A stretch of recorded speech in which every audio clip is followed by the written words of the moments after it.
Hey guys, before I start the video, I just want to go over something real quick. In DCS, there are 4 versions of the Mirage F1, the BE, the CE, the EE, and the M. I've already done a tutorial series for the CE, and since the BE is pretty much the exact same thing, just with a backseater, I decided not to do a separate tutorial series for the BE since it would be a waste of time since most of the videos would just be exactly the same. So for the BE, I decided to just do one video where I go over the differences between the BE and the CE. So if you want to fly the BE, all you have to do is watch the tutorial series for the CE and all the procedures will be exactly the same, and then just watch this video so you can know the couple differences between the two.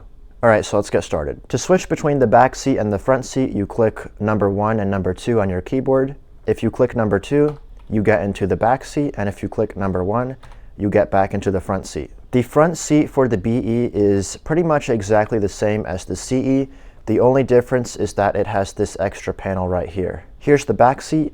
The back seat has a lot of the same things that the front seat has, but it does have a couple extra things which I'll go over. First, the biggest difference in the back seat is obviously this big thing right here. This basically just repeats what shows up on the heads-up display. In the front seat, this is the heads-up display back here, and when you get into the back seat, this is just a repeater of the same thing. If you look through it, you can see what the pilot is seeing through the HUD. You turn it on and off with this switch right here. Down is off and up is on. These two switches are some filters you can turn on if you want. You can see if I turn the filters on, it kind of looks a little bit different. This switch on the left is to adjust the brightness, and this switch in the middle is to adjust the contrast. The other big difference is that the back seat has this extra countermeasures panel right here. I'm not going to go very deep into the countermeasures because I already did that in my tutorial series for the CE. But basically, in the CE, if you wanted to adjust the countermeasures settings, you had to do that in the mission editor. In the BE, the backseater can do it with this panel right here. The next difference for the BE is these two switches right here. By default, these switches will be down and this cover will be closed. So when you get into the BE, when you're starting up, you need to make sure to open this cover and flip these two switches up. This bottom switch will power on the standby horizon, which is this one right here. Once you have it powered on, you just click this switch to push it in, and you can use your mouse scroll to center these bars in the middle. If this red flag is still here, just make sure the switch is flipped up, and after about a minute it should go away. Okay, it's been about 30 seconds and you can see the red flag has gone away, so now this is ready. This switch right here is for the oxygen warning system. If you click this button, it should test the oxygen warning system. And you can see if I do it, it doesn't do anything. That's because you need to power it on, and now it should work. The next thing to know is about this control panel right here. It's in the back seat and it's also in the front seat. You can see there's 4 things here: TACAN, radar, radio, and VOR ILS. Whichever seat presses the button will have control over it. So if I am in the back seat and I click the TACAN button, that means that the back seater will control the TACAN. But if the front seater wants to adjust the TACAN, the front seater will click the TACAN button.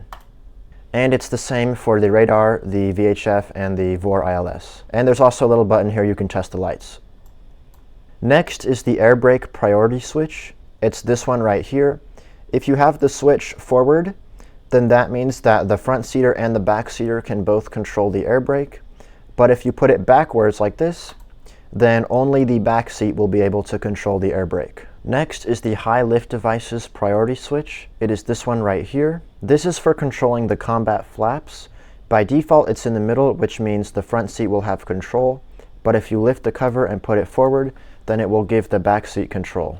And if you put it all the way back, that is the emergency deploy. Then there's the engine emergency regulation switch. This is for controlling the emergency mode on the engine. I talk about this more in my tutorial series for the Mirage F1CE, but basically the emergency mode is where if your throttle's not working, you can use this switch to control the throttle of the engine.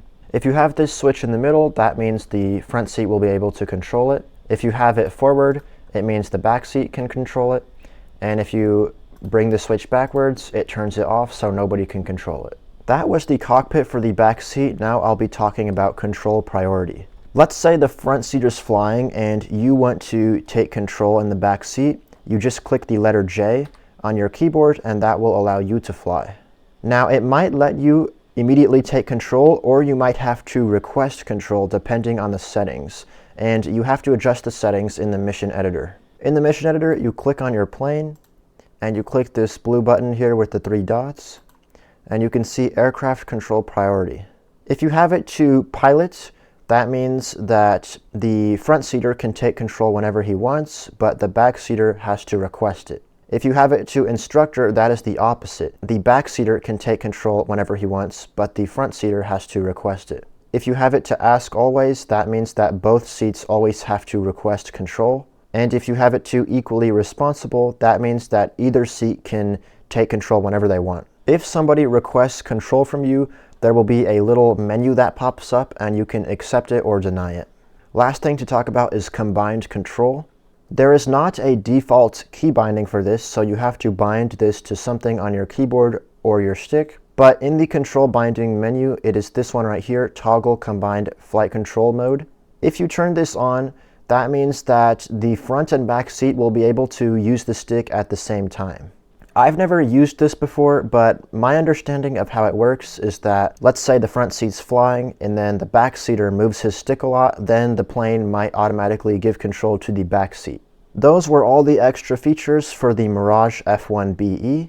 Thanks for checking out this video, and I'll see you later.